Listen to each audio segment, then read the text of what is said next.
Hey, welcome back to the January house. This is Mike. Thanks for checking in. Hope everyone is doing well. It is Thursday. I just got back from an estate sale. I'll show you the cool items I picked up here in a bit. I'll show you some footage of me walking around the estate and picking up items and looking at them. So if you see anything that you think I missed out on, please leave me a note in the comments. I'd love to hear it because I can always go back this weekend and pick them up if there's something really good. So I appreciate that. Let me set the background a little bit for this estate sale. So the company that was running this estate sale is called J&D Estate Sale Company. And if you're familiar with my channel and you watch us here Sunday nights at 7 o'clock p.m. on our auctions, I always have my buddy John on the auction with me. He's the J in J&D Estate Sale. So he has an estate sale company where they will go to your house and help you price everything and set it all up and then put the estate sale on. And he runs it with his wife Donna. So John and Donna, J&D Estate Sale. And this estate sale was in Hanover, Pennsylvania. And Hanover, Pennsylvania is about 45 minutes southeast of where I live. So it's south central Pennsylvania-ish. You might be familiar with Hanover, Pennsylvania. It's a snack food destination, if you will. Utz potato chips are based there, as well as Snyder pretzels. Snyder's of Hanover. Hanover, Pennsylvania is the Hanover part of that. And I'm sure they make a number of other things, but yeah, it was a nice little drive, 45 minutes, which is a little bit of a hike for me to go to an estate sale, honestly. So there's two reasons I took a 45-minute drive to Hanover, Pennsylvania for this estate sale. One, John is my buddy, and I want to support him and his business, especially during this time.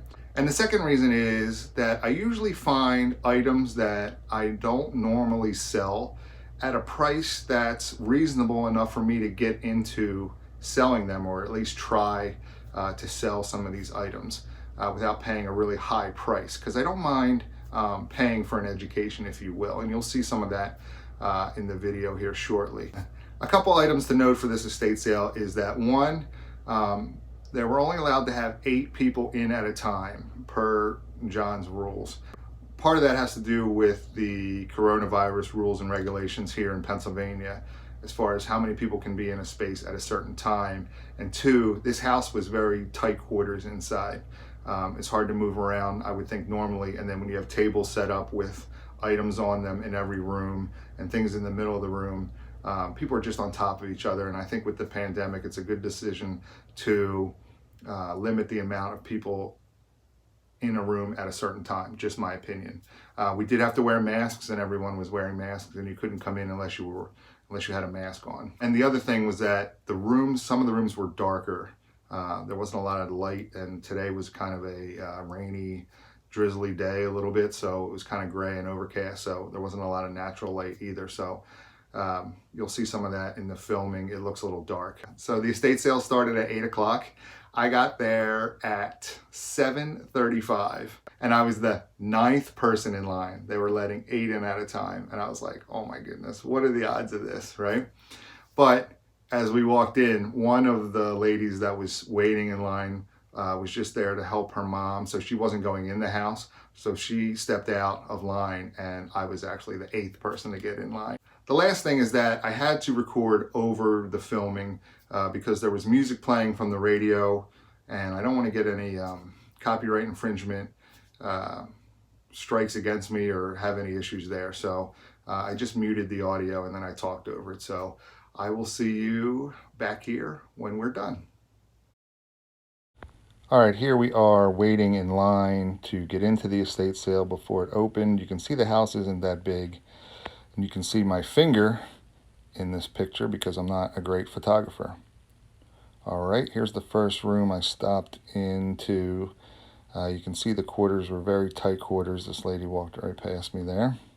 Some train items, some paper items, and down on this bottom shelf was this pair of New Balance sneakers, Velcro, men's. They're in really good shape, like hardly ever worn shape. So I'm trying to find the model number and making note of that. I will look that up here in a minute. Some more knick-knacky items on the top shelf. This item here on the left was like a perfume set. I should have probably picked it up, but somebody got it before I did. Some other medical items here on this shelf, and my camera decided not to focus, and then it came back into focus. I grabbed this Sharp Slim Cam camcorder. I've been doing pretty well with camcorders lately, and this was $15. It is complete, so I decided to pick this guy up as well. You can see me checking it out here. Yep, Sharp.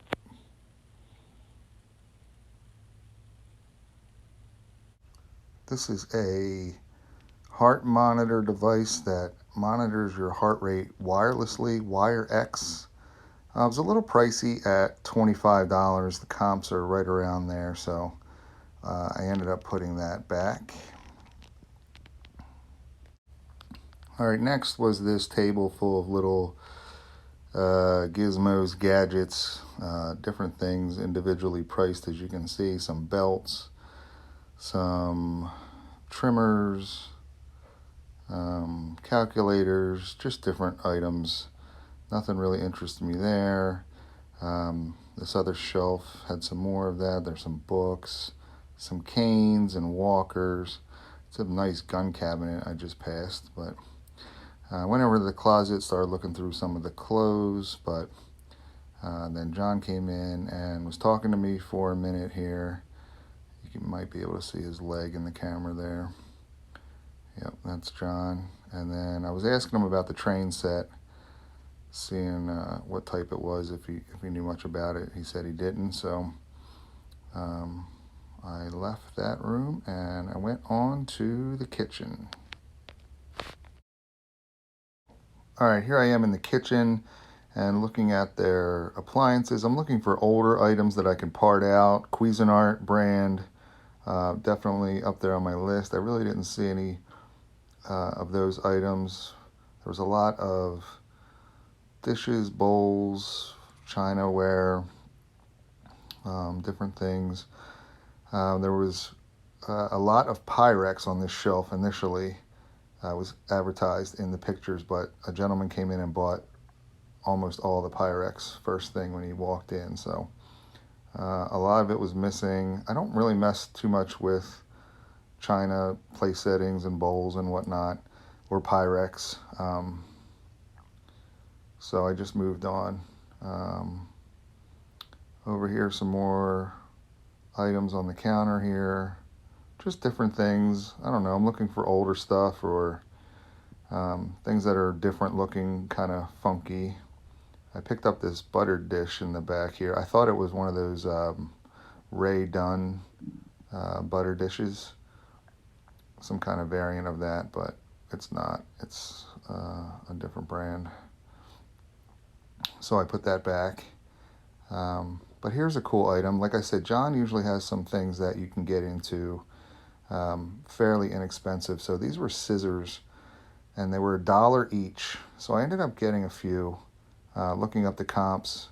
I'll show you at the end what I actually picked up in the brands, but this is an example of what I'm talking about. Normally I would never even think to buy scissors or look at scissors or look them up for pricing, but you'd be surprised some of the comps on vintage scissors or older scissors, especially if you can get them for $1 a pair and they're in decent shape. So here I am checking out the, trying to find the brand. The house was very dark, lighting wise, so I'm trying to see, and I wear glasses and my eyes aren't the greatest, so I'm trying to see the brand, but one of them was Henkel, which I know makes knives, but they also made scissors apparently, and they're worth some decent money if you get them for $1 like I did. And then I think the other brand I picked up was Weiss, W-E-I-S-S. I'll talk about it at the end here when I show you what I ended up getting at the end. Right, so then there was just more kitchenware, knives, silverware, cups, mugs. I have enough glassware, so I try to stay away from that. Look at all this princess ware, I think it was called. I mean, it's really cool looking stuff, like these big brandy snifter glasses.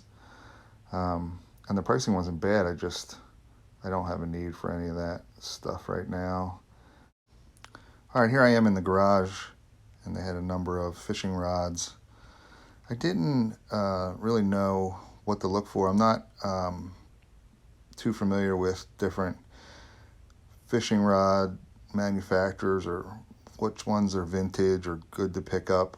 I did reach out to someone that follows my channel and asked them ahead of time, hey, what are some names to look for or items to look for? And they gave me a good starting point for different names. Here's some reels. So I spent a good bit of time looking at those reels, looking them up, but I ended up only picking up one fishing rod I got near the end, so I didn't film it. But yeah, this is the garage, and there wasn't much interesting in here. Here's this drill, but it's a Coleman drill, and John told me that the charger didn't work for it, so I passed on it. But at $5, it would have been a good price if you had a charger. But yeah, that charger's broken, but it has 2 batteries. So then I just moved on to other items here, just typical garage screws and miscellaneous items. I was looking at a few different things here. There's some Black & Decker tools here coming up in a minute. But at $10 a piece, I thought they were a little high. So I didn't pick any of those up.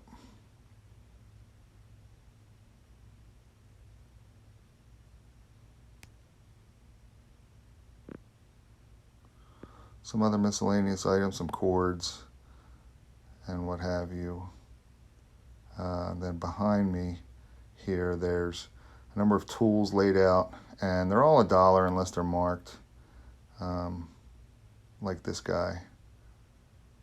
There's a carpenter's hammer for $3. I actually ended up picking that up and purchasing that. I don't know if I got video of it, but I picked that up and I looked through some of the wrenches here, and I didn't see much that I really wanted to get into. So if anyone sees something I missed, please let me know, or something to look out for. I also picked up this hammer. It has some name on the side. I couldn't really see in the garage with the light, but for $1, I thought I'd pick it up, take it home, and try to figure out what that brand is there. You can see me looking at it. Otherwise, I didn't really see any other tools that I thought was worth picking up. I have a little basket I'm putting it in, and then picking up the basket and walking back into the kitchen. So you'll see me come around this corner. I'm looking, but I didn't see anything else. There's a nice wood chipper, but I had no real need for that. So I'm back in the kitchen, and check this item out. It's a Ivation ice maker. I saw it earlier, and I thought I would come back when there was less people in the kitchen. Again, the house was pretty small, so these things, brand new, go for some good money, but $75 for pre-owned. I just didn't want to take a chance on it. So I'm back in the main room with this table full of various items. Here's some fishing lures. Again, I have no real idea what to look for. I might make John an offer on whatever's left of these on Sunday. I might go back Sunday and make him an offer on whatever's left, just to see how I deal with him and see if he'll take my offer. But I picked up 3 little ones here, not this ones, but those red and white ones up there. There's 3 of them that were similar, so I ended up picking 3 of those up for $9. So we'll see how I do with them. But yeah, a number of different glasses, sports glasses, and just different items on this table here in the main room.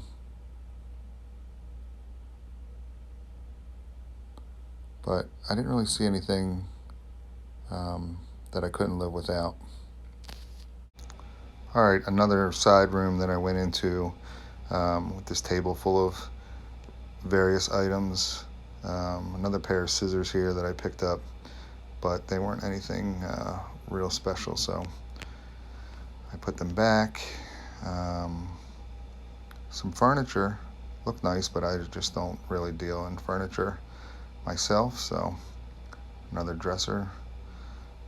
Table full of just miscellaneous items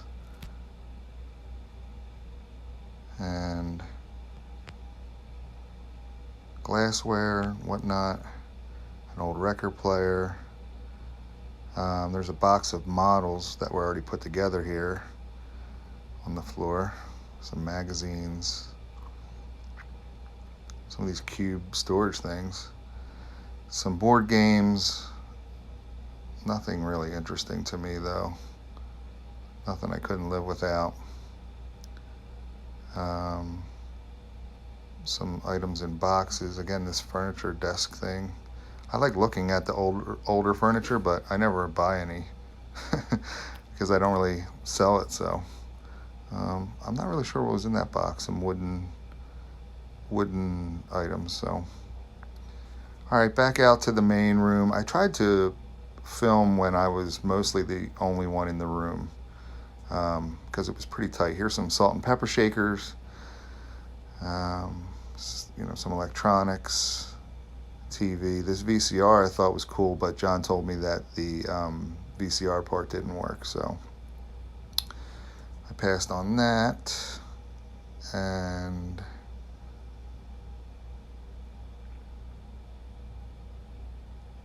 went back to this main table here and back out into that first room that I was in originally. There's that shelf. Again, you can see the perfume thing is gone. But the shoes are still there, and I had looked them up, and they comp out around $35, $40. So I ended up picking up these shoes, putting them in my basket. There's the model, so you guys want to look it up, but it has the box and they're in really good shape. And I went back and saw that there was books. All books were $1, which most of these books in this house were Bibles or religious. But I found this Just Fishing book, and I didn't look this one up or anything. I just put it in my basket for $1. So we'll see how we do with that. I felt like you couldn't go wrong for $1. And there's some canes and just different other items. I ended up going back into the kitchen, and you got to look everywhere, high and low. This is in a cabinet, and there's some cast iron pots, pans.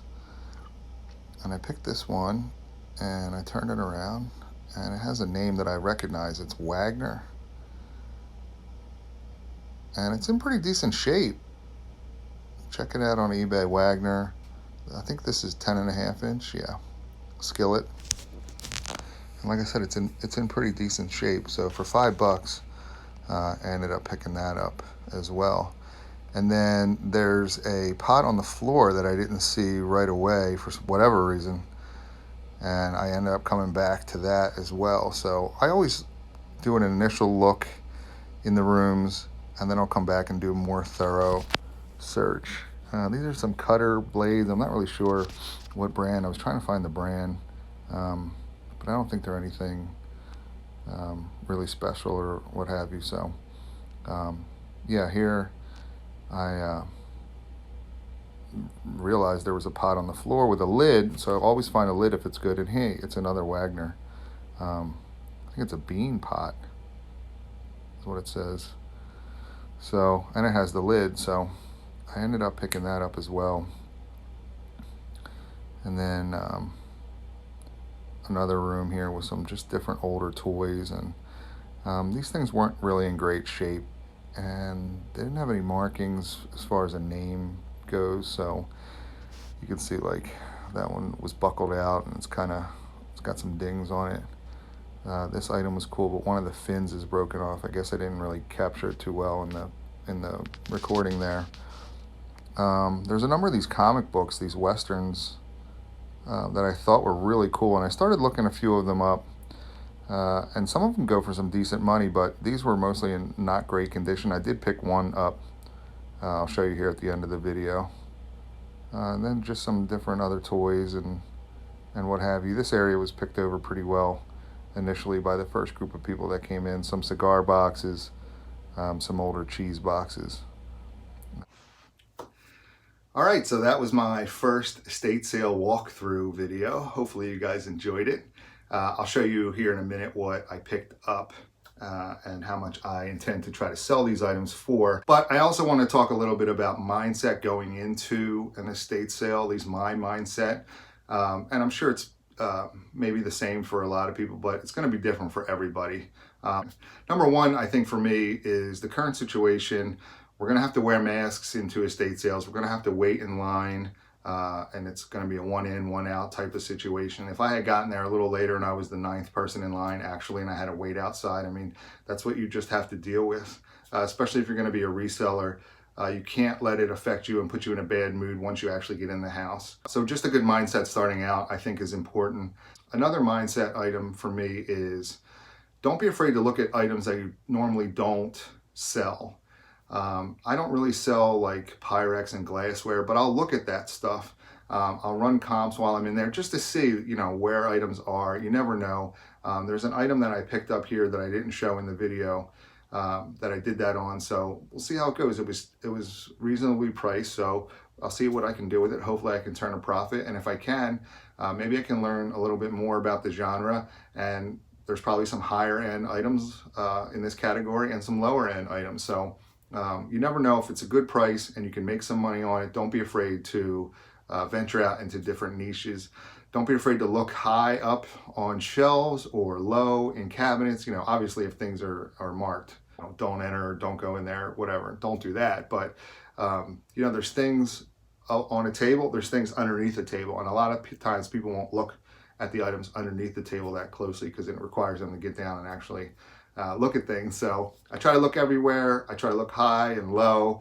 And I try to look at some things that I normally don't buy, and just to see, you know, if they're reasonably priced enough, just to see if I can turn a profit and learn about a new genre. So that being said, I also have a lot of inventory right now currently. So I can afford to be a little bit more picky, I think, with my purchases. And I know sometimes that if people need inventory, and an estate sale is a great place to get inventory, you can just end up buying a lot of things. But currently I am sitting on a lot of inventory. So right now I'm a little bit more picky with what I actually pick up. All right, so let's run through what I actually got and what I think I can get for them based on some comps I've seen on eBay. All right, first up is this Sharp Slim Cam, you know, VHS camcorder. I paid $15 for this, and I didn't notice it then, but I see it now. This is the microphone piece. It's a little hard to see, but that fuzziness has come off of there. So that'll definitely affect the value of this camcorder. But these comp out anywhere between $40 and $45 if they test and they work. So we'll do that as well. The other cool thing about this camera though is that it comes with this bag, this soft-sided carry bag, and it has 2 battery chargers along with 2 batteries. Now, one of the battery chargers is for the wall, and one of the battery chargers is for the car.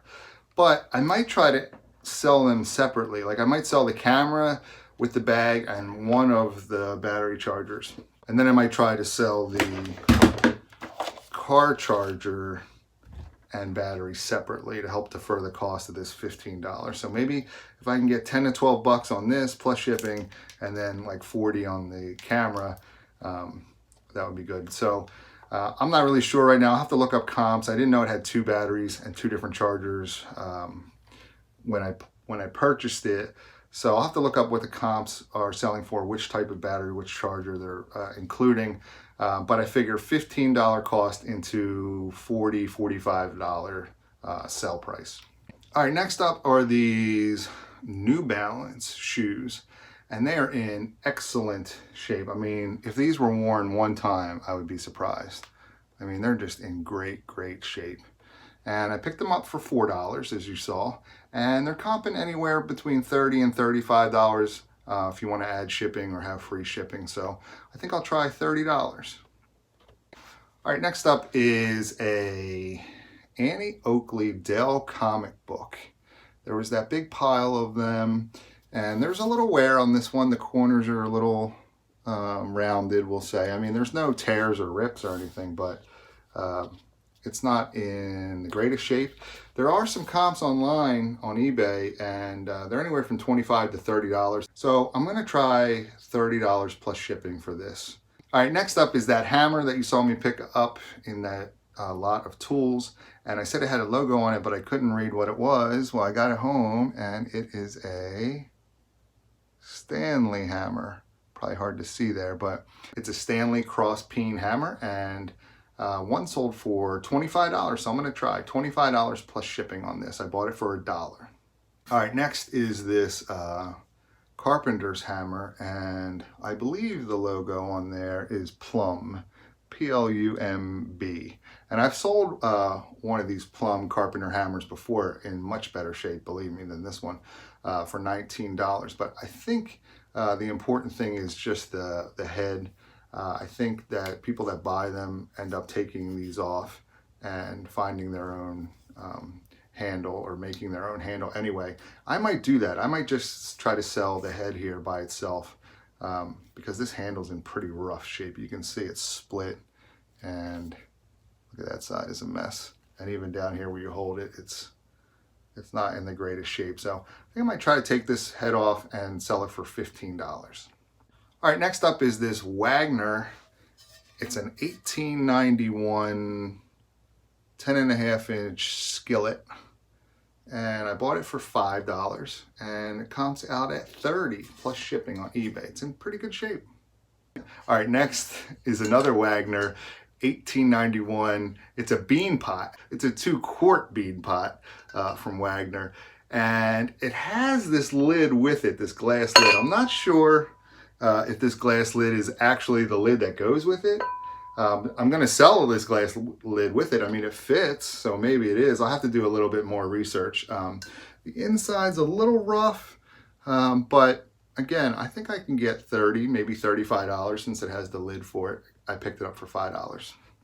All right, next is this fishing rod I got. It's going to be a little hard for me to show you the detail on this, but this is a Wright McGill. Down in here, there's an etching that says Wright McGill, and it's Eagle Claw. Maybe you can see this here. Eagle Claw. And I looked up comps online, $25, $30, but I think I have an issue here. I believe the rod separates here in the middle, and it's like a 2-piece item, because I cannot ship this thing as long as this is here, right? But I can't get it to unscrew. You know, I don't know. I'll have to play around with it a little bit, but it's not coming apart easily, and I don't want to break it, even though I only paid $6 for it. So that'll be my little project to work on here. All right, next is an item that for some reason didn't make it into the video. This is a Chopwright chopper grinder number 10, and it says Pottstown, Pennsylvania right there. So that's another cool Pennsylvania town. It appears to be complete. There's this piece, and then there's a box with a number of other pieces that are wrapped up. So I'm not gonna unwrap it, but so I paid $4 for this, and I've seen some comps online for $25. So I'm gonna try $25. I wanna make sure it's complete first, and the actual model that I have is all here, and try to sell it for $25, maybe $30. All right, next is this book, Just Fishing. You saw the video. Most of the books in this house were Bibles or religious type of books, and I don't really sell those types of books, but I found this one, Just Fishing by Bergman. And I think I've sold this book before, but a little bit of a later version. This is from 1940. It's not in the greatest of shape. I mean, it's not terrible, but it's got some wear to it, definitely. And But the cool part about this is, and you never know, is that it's actually autographed by the author, signed by the author. So yeah, I paid $1 and it's not in great shape, but it is autographed. And I didn't see another one like it currently for sale on eBay. I'm gonna ask $50 plus shipping for this. All right, next are a few of these pairs of scissors. They're not, you know, super valuable scissors, but I picked them up for $1 and I started running comps, and I can tell there's different higher end brands that I'll be on the lookout for in the future. But these are Henkel, and they sell anywhere from $9 to $10. So $1 into $10, not too bad. And this is Wiss, W-I-S-S brand. And again, anywhere from $9 to $10 for these guys as well. So I'll clean them up, $2 total, and the potential for $20 plus shipping, not bad. All right, then finally, I picked up 3 of these. I just hooked them together, so it's easier for me to show you. 3 of these red and white Wonder lures. Let me see if I can show you the back of one of them without impaling myself here. So I'm not a fishing guy, like I said, and I did not find any comps on this specific one. So if you're out there and you're into fishing or fishing lures, drop me a note in the comments. Let me know what you think I should sell 3 Wonder Lure red and white fishing lures for. So I spent about $70, and with my estimate sales, I'm looking at $300 plus. I know I'll take some best offers there along the way, but I'll keep you guys in the loop as to what I sell these items for. The other thing I wanted to let you know is tonight at 8 p.m. Eastern Time, I will be a guest on Global Voodoo's channel. We're having an auction, and I'm a guest along with Cali reseller Luis. So I will put a link to that auction that's tonight at 8 p.m. Eastern in the description of this video if you want to come check us out. A lot of cool items, I'm sure, up for auction. Should be a great time. So that's it. Please give me a thumbs up, leave me a message in the comments, and don't forget to subscribe to my channel for more great videos. Thanks.